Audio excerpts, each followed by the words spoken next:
What is up, everybody? Welcome back to another edition of the Sheehan Show here on Sherdog.com. My name is Sean Sheehan. I'm delighted to be joined today by the play-by-play guy for Oktagon, Bryan Lacey, before Oktagon 67 goes down this weekend. And we're back again, Bryan. We had a pretty good card last time. We have some good cards coming up as well, and I feel like maybe this one is sneaking a little bit under the radar. But we have a big title fight in the main event, and we have two of the Tipsport Game Changer tournament fights on this card as well. It's not a bad card at all, Bryan, is it? It's a good one. I assume you're looking forward to it.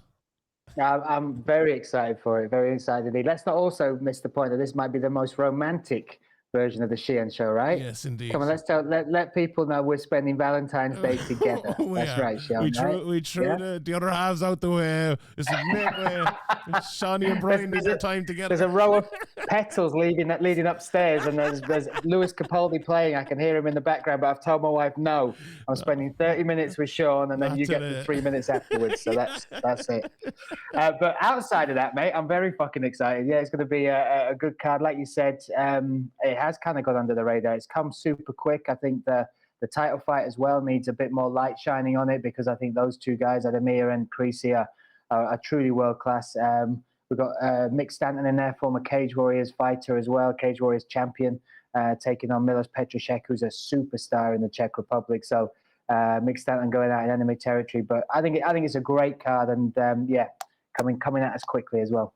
Before we get into it, I have just one question to ask you, and I'm always throwing an old non-card question at you before we start. Someone asked me in the Q&A, I think it was last week or the week before, about like my process, how I like look into fighters and things like that. And I talked about a little bit with it. And then they actually asked me again if the next commentator I've on to ask them the same thing, what's their process? So here we go. Here we are. What's your process when you see a card like this? Obviously, you probably don't want to do it a little bit too early, I suppose, in case the card gets changed. But when you get it now, like 2 weeks out, 10 days out, whatever it might be.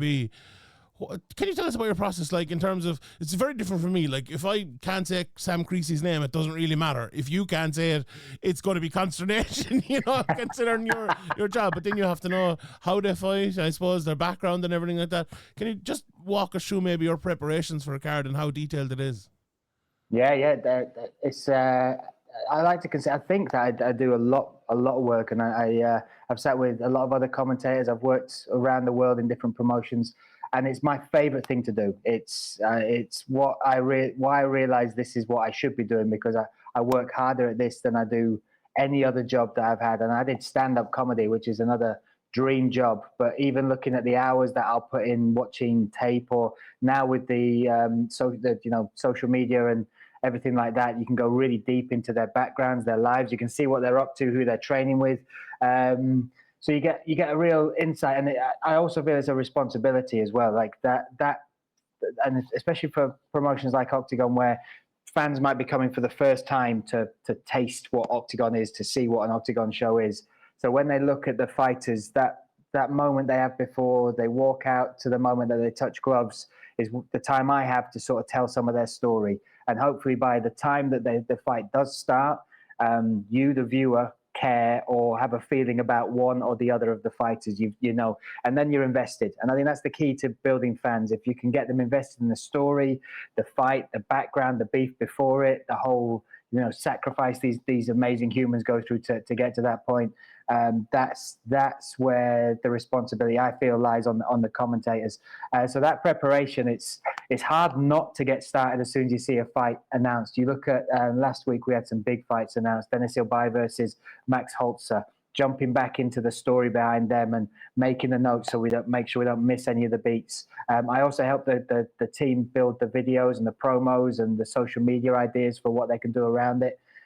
So that side is great. And even Shem and Lom Ali, looking at the two different backgrounds between those two, where they've come from, who they train with, the journeys in martial arts and outside the cage. So for me, it's my favorite bit. It's the bit my wife hates the most, because she wants to watch all the TV series and stuff, where I want to sit there with a laptop and do my bits. But I think now, with the insight we have into their lives and their world, with social media, with the amount of interviews and MMA media that is out there, I think it's the best bit of the sport, finding out what truly makes these fighters tick. And that's what I do. I spend a long time just digging deep into their backgrounds, their lives.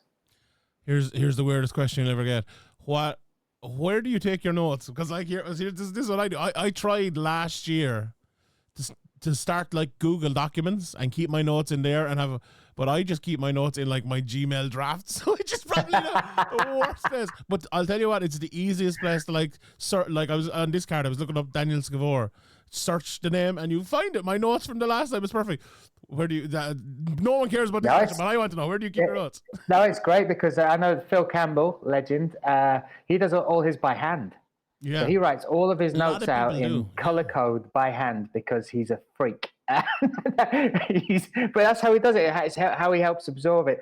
Whereas I've used on the note, I use Keynote as my main prep, and I've got my pages, and I've literally got. And again, it's that beautiful thing. You can type into the search the name of the fighter or even the name of the card they were last on or their opponents, and it kind of brings it up. So I've had this computer now since 2017, and my wife keeps going, well, you can just move all the data across, but I'm so scared of losing it and everything that is in it that I'm kind of very attached to this antique right now. But yeah, pages, Keynote is my written ones. And then if you know me or if you work with me outside of this, voice notes are my thing. And it was the same with comedy. When I'd have an idea, I'd put it into a voice note, I'd come back, and when I'm making my notes, then I type it out and add them in. But yeah, that's my Bible basically. Yeah, I love the process. I love looking at, like, you see like soccer commentator notes, and they usually do write them out, and they're, you know, the color coded all over the place. Like the last time this guy scored and all, but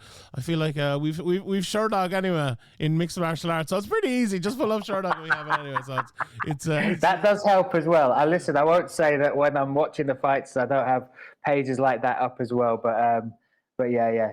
Thank you, Sherdog. We appreciate you. Game changer. Speaking of I was going to say speaking of game changer, it's a pity the main event wasn't a game changer. Come on, Sean. Last time you hit us with some slick transitions. That's pretty special. Here we go. The main event, I love guys with stories like that. And you talk about stories, you talk about the guys, the way they act on social media, or their background. This Sam Creasy versus Bino Ademia fight is very, very interesting. Like, I've obviously covered Sam Creasy for years and years and years, and even though, like, he's a 19-5 record, and you think, oh, that's, you know, a pretty good record. We expect a guy like that to be fighting in titles, and he's won 4 of his last 5, only losing to really, really good guys. But it feels like he's been knocked back and had to get back up, and knocked back and had to get back up many times throughout his career, obviously fighting in cage wars. And then Bino at the other side of it, like his record 11-8-2, and you're thinking, okay, I mean, that's not the best record in the world. How is that guy fighting for a title? And then you look at what he's done, and since the pandemic, he's unbeaten. He drew his first fight and has won 5 in a row after a record before that. It was sketchy enough, let's be honest. But I love guys like that. Like, do you know who he reminds me of? Not just that, but as a fighter as well. A bit like Neil Seary, who is a great shout. Fighting tough guys in tough places, probably at tough weight classes, and just kept going and has improved and has become like a really good fighter at this stage of his career. The story about this, Bryan, tell us a little bit about that. We'll get into the fight in a second, but these two guys they're not your usual 10-0 versus 11-0 guys, are they? This is a little bit different. These guys have scars and tattoos, I suppose, from the past, and what's made them what they are today. Yeah, 100%. I think when we were breaking this fight down for the production, just the pedigree of them as fighters, the experience they've got, the backgrounds they come from. Sam Creasy, again, you look at some of those losses. He was doing well in those fights until he got caught. And they're against great opponents in there and at the top level. Then you look at Benoit Ademia. He's training over there in Georgia. And again, when you look at the fighters that he's faced and the people that are around him, he's got Mate Sanakidze over there. Merab Devashvili used to train at the same gym as him. Ilya Taporia has also been over there. There's a real high quality of fighters that have been in and around them, and he is a fighter that has fought out of his weight class as well. Even his Oktagon debut was against Gustavo Lopez, former UFC fighter, took on Jonas Magard in his fight as well, lost that one, but Benoit Ademia went up and he was a massive underdog and he schooled Gustavo Lopez. It was a real coming out party for him, and he made a statement on the mic afterwards that he would go for both belts. So when the flyweight belt went up, the amount of support he had from Georgia, as well as him ringing the bell himself, he was like, I want that fight. And for me, he certainly earned it when he fought Brickich. It was a question whether he'd be able to make that weight. He hit the 125. He put on a great performance. And because the division openly is thin because it's flyweight, he put himself in that spot. But when I look at these two guys, who they fought, how good they are, the pedigree, the journey, the ups, the downs in their career, I think these are maybe the two best flyweights that we've got outside of the UFC in Europe right now. And I'm excited. I'm excited for both of them. Creasy in particular, because he talked about claiming that Oktagon belt, which definitely meant a lot to him. That's another big European title. But he's going onto this European stage, stepping out of the UK, fighting in places like Trinec, looking towards fighting in Germany, places like that, the big stadium shows. And these fighters, they absolutely deserve it. I love guys like Sam Creasy. Like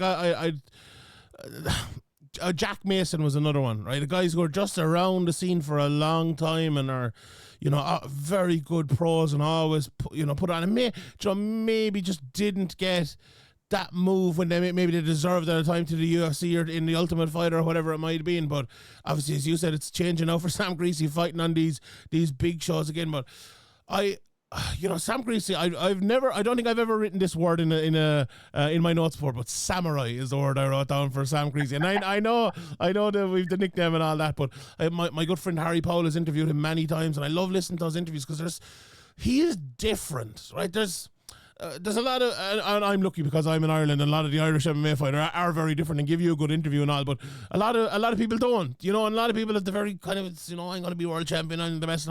But Sam Creasy, like, he just tells you the truth, and you can see it in his game as well. Like, he is a proper MMA fighter, well-rounded, he brings it in all areas, and I think the game he has developed is very interesting because I feel like he's, and you mentioned there, Abino is kind of up and down weight, so maybe not as big of an advantage, but he's big for the weight as Sam, and he kind of always has been. But I feel like the older he gets, I watched one or two of his older fights and one or two of his Oktagon fights recently, and I think he's just gotten more technical. He was always a technical fighter, but I think he's gotten more technical, the striking as well. Look, the striking is never going to be as good as the grappling, I don't think, but what it has become is very, very sound. And, it leads him to the grappling very well, and his big takedowns, like, he just turns into a different fighter. But, like, the lead hand is very good with him as well. The jab and the left hook are absolutely fantastic. And then you look at the other side of it, and what Bino brings is, again, a guy, we talked about the early parts of his career, but the latter parts of his career, I feel like he always had the ability, but maybe it's just shining through now, and something clicks in people's career sometimes, and like the switch stands accurate. The head movement of him is something I feel like yourself and all the people on the Oktagon broadcast are going to be talking about that an awful lot, because the center line doesn't exist to him. The head is always.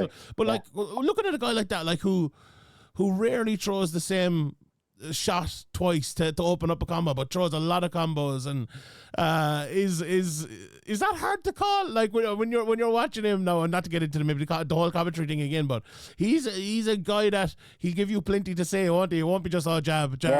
Like he's going to throw a lot of different things, and it makes for an interesting fight against someone like Creasy the way he fights. Yeah, no, it's exciting from a commentary point of view, because you pointed out perfectly.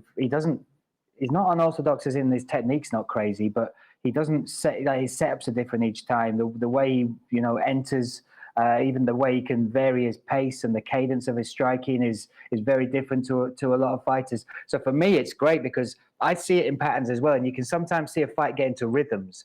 And with him, you can never relax because he fights at his own beat. He fights, and watching fighters try and suss that out. We saw Gustavo Lopez struggle with that a lot. The pace, the pressure, the tenacity as well. And then you add on top of that technique that he brings in all areas, because I think his grappling's decent, his striking's very good. So, yeah, it is a very different battle of styles and physiques, this one coming in. You mentioned Sam Creasy and his size. He is huge for flyweight, and I think he uses his weight well. We saw that in both fights against Aaron Abbey. And we've seen him use that particularly well, on his charge to getting the Cage Warriors titles. And for me, Creasy is, I think, more of a technician and I think he will. He's got multiple ways he can win. Whereas Ademir, you're kind of guessing at what he's going to bring, what his game plan is going to be against somebody like Creasy. But this was scheduled to happen back in November last year. So they've had a long time to think of each other. They've had a long time to prepare. And the fact that they've had that extra now 6 months, I think, 4 to 6 months, I think that's going to make it even more enticing, and especially over 5 rounds. This is going to be a real test. And we saw with Ademir and the pressure he brought to Lopez. Can he keep that pace?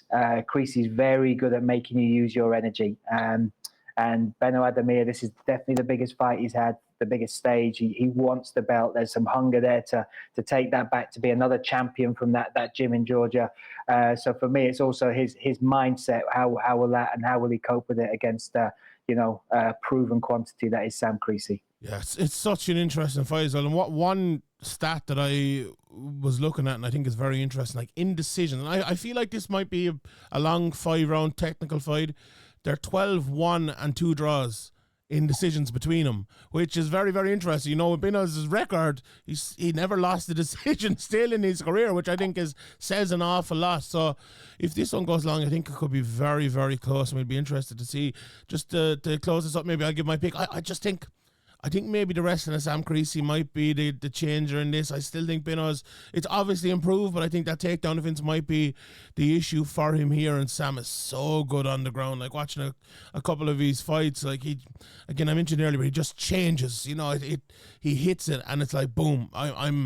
This is my element. I'm gonna shine here, and he's so good on the ground. So for anyone, especially at that weight class, it's going to be tough to deal with. But yeah, the pick for me anyway is going to be Sam Creasy. Go on. Do you have something to No, I just about to say you just got me excited about the fight all over again. There we go. So yeah, appreciate it. It's fun. Right. Let's talk about, you mentioned Mick Stanton earlier on. Let's talk about him, the Height and Hammer 13, as you said, obviously a former Cage Warriors champion, and a guy at a stage of his career where maybe people had written him off too. He had lost 3 in a row in just before the pandemic or around the pandemic time.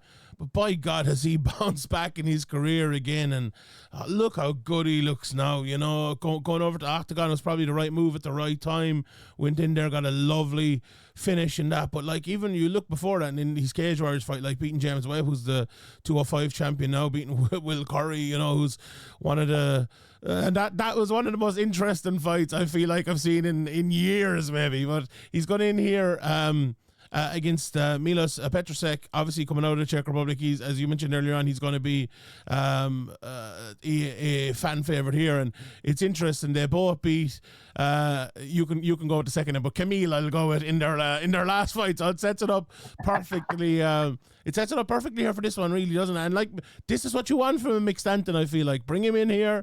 He's going to be a test for the local guy, but if he wins as well, he can build that. You know, build this, what Sam Creasy's done, or let's say something like Phil DeFries has done over in KSW. Lads like that, I know people, they have a shine for people like that, and if Mick Stanton can do that, absolutely brilliant. But look as well, if Petrosek wins, it's a big win for the local guy, and it's a well-made fight, Brian, isn't it? It's a great fight, and I think Mick Stanton, like you said, he's coming back into some incredible form. That Kamil Wojciechowski, there you go, I'll give you it. Victory for me was a standout one. The Wojciechowski, a Polish phenom, coming out 8-1, I think he was, before he fought Stanton, and the odds were well against Stanton, even though he was in England. But he brought out a technical, grueling, gritty display. Dominated on the ground, which I think is going to be a key in this fight coming up against Petrosek as well. And for me, Mick Stanton is he's achieved so much, yet I still feel like he's kind of underrated on the scene. And I think his style isn't just great for this fight, because Milos Petrosek is usually a light heavyweight. He's cutting a lot of weight to come down, very muscular set. And when I spoke to Mick Stanton, he went, he's a big boy and big boys gas. And that's what he said. And you know, looking at Mick and the gym he comes from and training with the likes that he does, this tournament is really made for him to shine. I think the fact that the Tip Sport Game Changer will lead through 4 fights throughout the year, that's very hard on your body. Those weight cuts are tough. The fights as well, particularly in middleweight, you can come out with injuries. Recovery is going to be key. So his style, I mean, he's a great boxer, former Golden Gloves competitor, champion, I think, silver or gold in that. But I think his style with his grappling in particular, if he can win fights with taking as little damage as possible, he could be the dark horse in this tournament because he has the grappling. We saw that against the Polish fighter, Kamil. He's got the pedigree. We've seen him claim big victories over top opponents in Cage Warriors to claim that title. And I think this first test is one where he'll have the crowd against him. But I would say the style for me against somebody like Petrusek, who has struggled with some grapplers, I think this is a great stage for Stanton. Yeah, that reminds me a little bit of Bryn Primus in the PFL last year. You know, he's just sneaky on the ground and got through and eventually ends up in the final. Like, I could see that. But yeah, watching Petrusek, he's very interesting fighter. He's like, and it's interesting what Mick said about him, like being the bigger guy and expend energy. He does expend a lot of energy the way he fights. Like, I took down notes. I was like, step in jab. He throws that step in jab the whole time, and then he throws it's a step in right hand. So like everything is like big lunges, and it works for him. So I'm like, sometimes that'd be a criticism of a person, but not for him. It's really good. He's like a fencer at times, and he's really accurate with it. But the problem with that is when that happens, there's a tendency for the opponent to clinch you, and he doesn't want to be clinched, but he gets caught in clinches an awful lot. Now, he's very good defensively, but standing and in the clinch and on the ground as well. And he often ends up on top, and he's very, very tough, like tough to get out there. I was watching one of his fights where he took a hellacious amount of damage, or damage is maybe the wrong word, but a hellacious amount of shots, and he just kept coming. He got back up, he looked good again. And the problem with that is you do that against Mick Stanton and you're not getting on top, you're not getting back up. He's going to make it very, very hard for you. So I think that's the game. Like, Petrusek is probably going to have the speed advantage on the feet, and you know, maybe the power advantage, but Mick is a puncher as well. Like, he can hit very, very hard, but if it goes to the ground, Stanton is probably going to win that, although Petrusek is very good. Like, I hope it hits the ground, because I think the reversals here could be absolutely amazing, because Petrusek is so amazing reversing, and in Stanton, look, that Will Curry fight, if people haven't seen it, go and watch it. It's like it's 5 rounds of reversals basically. So it's that's it. It's an interesting fight. I'm like, this is kind of my heart says Stanton, the head says Petrusek maybe, although, you know, I think I'll probably go with Petrusek. I just think maybe the striking might be a tad too much, but look, that's why we tune in and we listen to Bryan commentate and we watch Oktagon. We'll see who the winner shall be. Let's talk about the other game changer fight, Andreas Michailidis and Mark Hume. This again to me is a very well made fight. Two guys who are, like, you know, thinking about Stanton Petrusek, you're like, okay, if this hits the ground and the reversals, you know, come out, it's going to be amazing. This one, like, both of them, the way they go to war, they fight in a relatively similar way on the feet. Now, I would say Hume probably sets up the takedown a little bit more, but for a guy who, in Mark Hume, who's never had a knockout, if I'm just pulling up Sherdog here, yes, I got my notes. He's a good striker. Like, I think one is probably coming. Maybe not in this fight now. Might be a little bit happier, but very good on the ground. Like, a lot of rear naked chokes in his arsenal. The Dagestani handcuff comes out an awful lot. You know, we've seen Michailidis again. You know, he's serious power and he loves his counter strikes, and he's spinning elbows, but very good on top. Good ground and pound as well. I'm always saying interesting fight, Brian. Now, what do you think of it? If you were to say anything else, I'd be worried about the matchmaking. Let's be honest. I think, you know, Michailidis has proven himself in multiple promotions, and in particular in Oktagon as well. He's been part of the game changer before. He got all the way to the final. And, you know, again, we talk about those 4 fights. He definitely struggled with those weight cuts. That was at welterweight. Now he's up at middleweight. He is huge, and he is a bully in that cage. He's so well-rounded. Luke Barnett talks about going to Greece and training with him, just feeling the body lock on him, the strength he's got. But Mark Hume, I think he's kind of underrated as well. He will not be known by Oktagon fans in the way Michailidis is, but Hume has fought out in ACB before. He's fought, you know, EFC. He was their champion, I think, at welterweight and at middleweight. He's Dricus Duplessis, one of his main training partners for preparation. He would, you know, apart from because he had the fight this weekend, he would have been in Australia with him.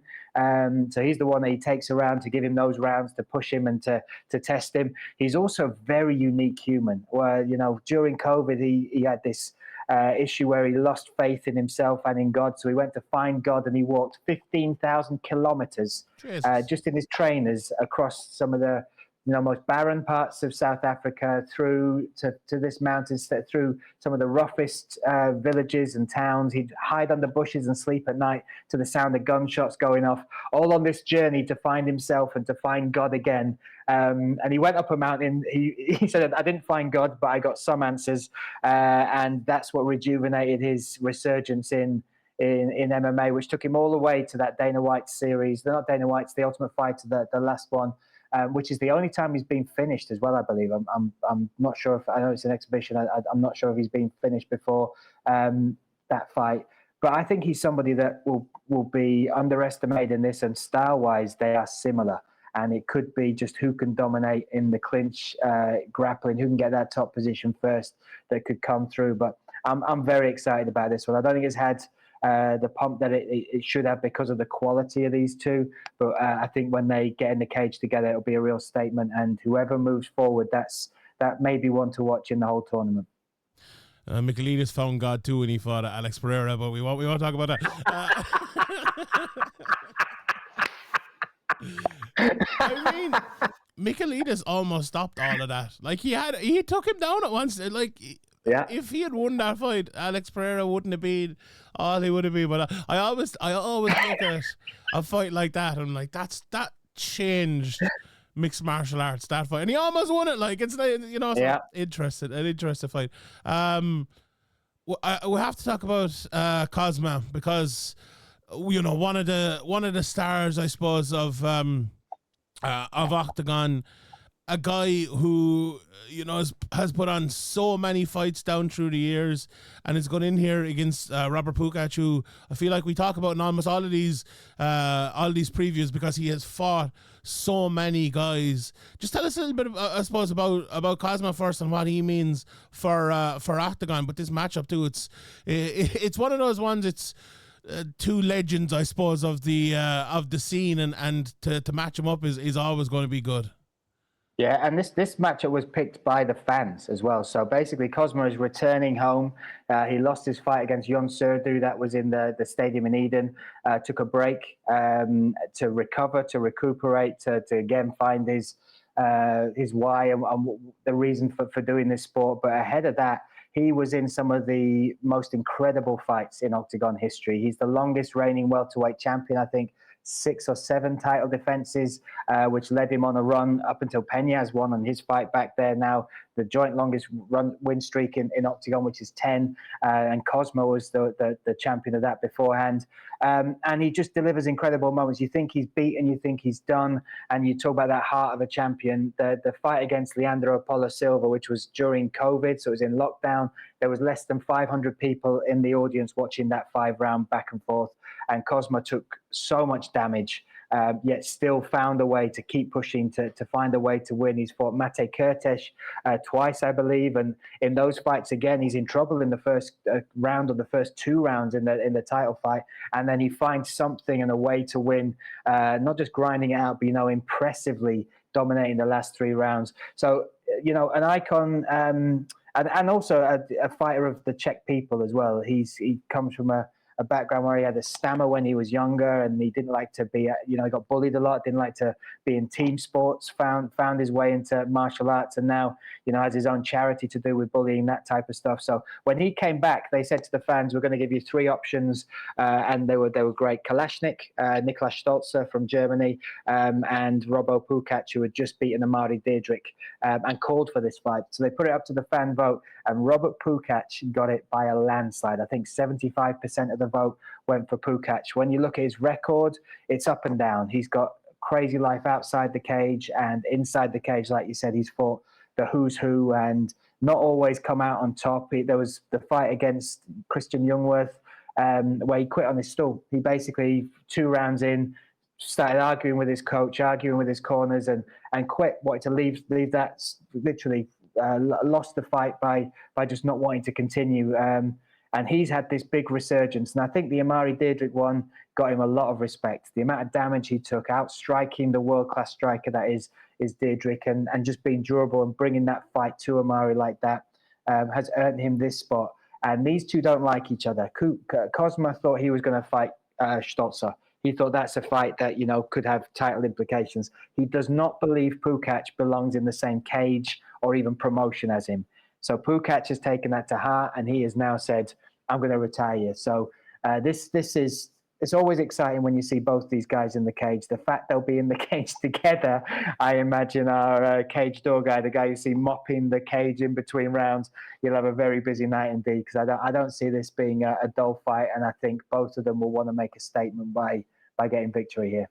It's funny when you look at Cosmo, like he's the purple hair and he looks like a mad character, but he's a very orthodox fighter. Like he's a good wrestler, very good blast double, like a methodical fighter and a finisher as well. Like, Pukac, I think I described him as an orthodox Darren Till the last time we did one. Like he's a good Muay Thai fighter, leg kicks, and like Pukac is going to be looking to get him out in the feed, and Cosmo's probably going to be looking to get him down, and whoever wins, the pick's probably going to be Cosmo for me, I think, but it's an interesting fight. Looking forward to seeing it. Our time has elapsed pretty quickly here. I don't know where it went, but just to run through the undercard for a second, and if there's anything you want to talk about, please do. The Daniel Scavor fight against Antonio Zovac is an interesting one, I think.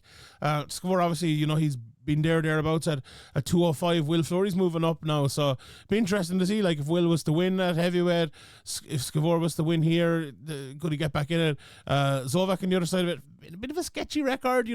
He's beaten everyone bad he's fought and lost everyone good he's fought. He's one of them, but Daniel Scavor is 7-4 in his career. He needs a fight like that, if we're being honest, and he should get back to winning ways there. But there's a couple of very interesting female fights as well in this. The bantamweight, Lucia Savova, obviously she was supposed to have a big fight recently. She's fighting Kalendra Faria, who's been around for a good while. That's a very interesting one. And then at flyweight, there's two prospects, I suppose, coming through. Veronica Smolkova, we've seen a couple of times. She's fighting Anita Alvarez as well. So and there's another few. I like to see the prospects coming through. Daniel Lakey 2-1, Thomas Murdoch 4-1, fighting Petru Buzdogan at 6-1. That's a good part. That's a good part of it too for Oktagon, but for all like the European promotions to have the young lads and ladies, I suppose, coming through and making a name for themselves in the cards like this. What's the fight or the couple of fights that stands out for you? The Samsonita Delgado fight as well is obviously one. Maybe that's the one you'd pick, but the Samsonita is a very, very interesting fighter and a very a guy who's probably going to be in the title mix pretty soon. Yeah, Samson Hidse is standout. He's looked phenomenal. Obviously, the only loss in his Octagon career is to Keita, and we know how good Keita is, and he looks phenomenal. Delgado, though, again, fans won't know him. I think he's a 5-time champion in different promotions outside of Octagon. So he'll have a point to prove. Definitely for me, there's the undercard as far as Mate Datalinka and Jaime Cordero. They're both fighting. They did fight back in Bratislava, I think, and they're both knockout artists. I think most of their wins are in the first round. But that one there was a DQ because of an elbow to the back of the head. Meant Datalinka couldn't continue. But they'll be the reserve match for the Tip Sport Game Changer. And then you mentioned Smolkova, who is known as the sweetheart of Slovakia, against Aitana Alvarez. Alvarez's record doesn't do her justice. 7-7. She was voted female Spanish fighter of the year. She trains out in Sweden at All Stars. So I think that's a real test for Smolkova. And Alvarez has the bit between her teeth. She wants to stay in Octagon. She recognizes the size of the platform. But all of those little fights and those little names, you can see, I will be talking about them again in 12 months' time, 24 months' time. And I think, the way that Octagon is progressing those prospects, I think it's something a lot of promotions could look at, because they are the stars of the future. You look at like the likes of Holzer and fighters like that. That's what's possible. Bryan, thank you very much for joining me. Really appreciate it. Thank you to everybody. Happy Valentine's Day again, Sean. All right, love you. Love you, lads. Octagon 67, February 22nd. Tune in and watch it. We'll see y'all, lads. Good luck.